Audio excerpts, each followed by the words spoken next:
Welcome to the first video in this series of resources designed by teachers for teachers.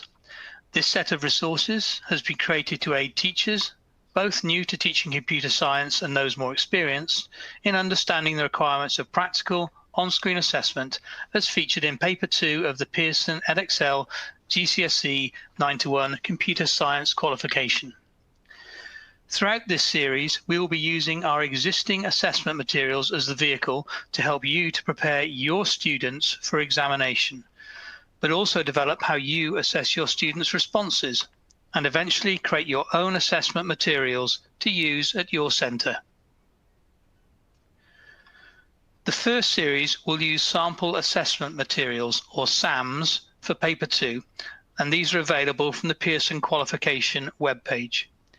You will need to download the question paper, the mark scheme, and the student code files to make full use of these materials.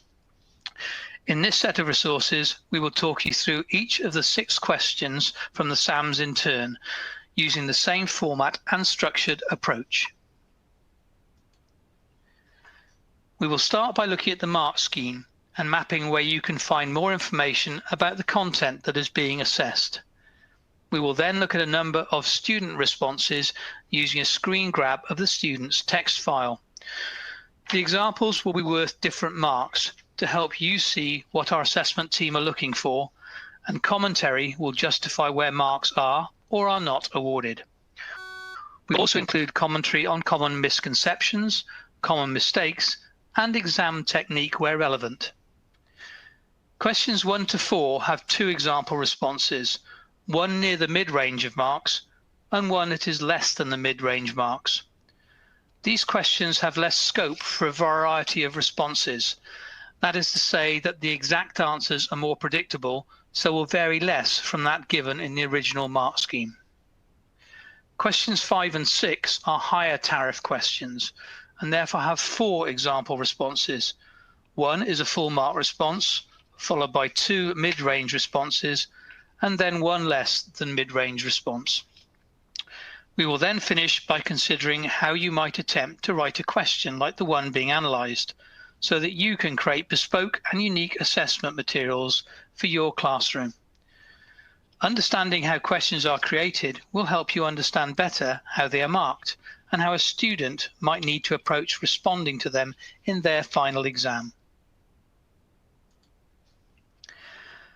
Level-based mark schemes, or LBMSs, form part of how our assessment team assess student responses in Paper 2.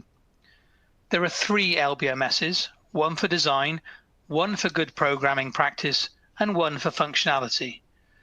When they are used for a question, they will represent 3, 6, or 9 of the total marks available.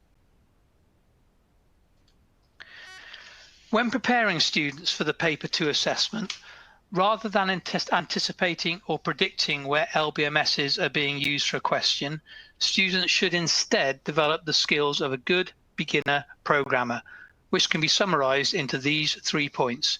Firstly, approach a solution with a good design that considers inputs, processing, and outputs. Secondly, use good programming practices in writing all program code, such as choosing the most appropriate constructs and making the code readable and maintainable. And thirdly, test code to ensure that it is functioning as anticipated and that a given input produces the associated output.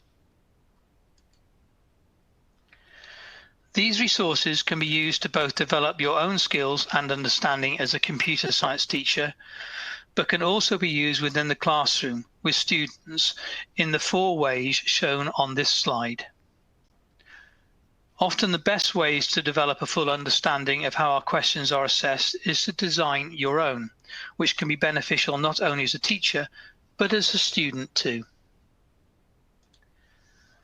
Thank you for downloading and using these support materials, and we look forward to supporting you more as you prepare your students for their final assessment.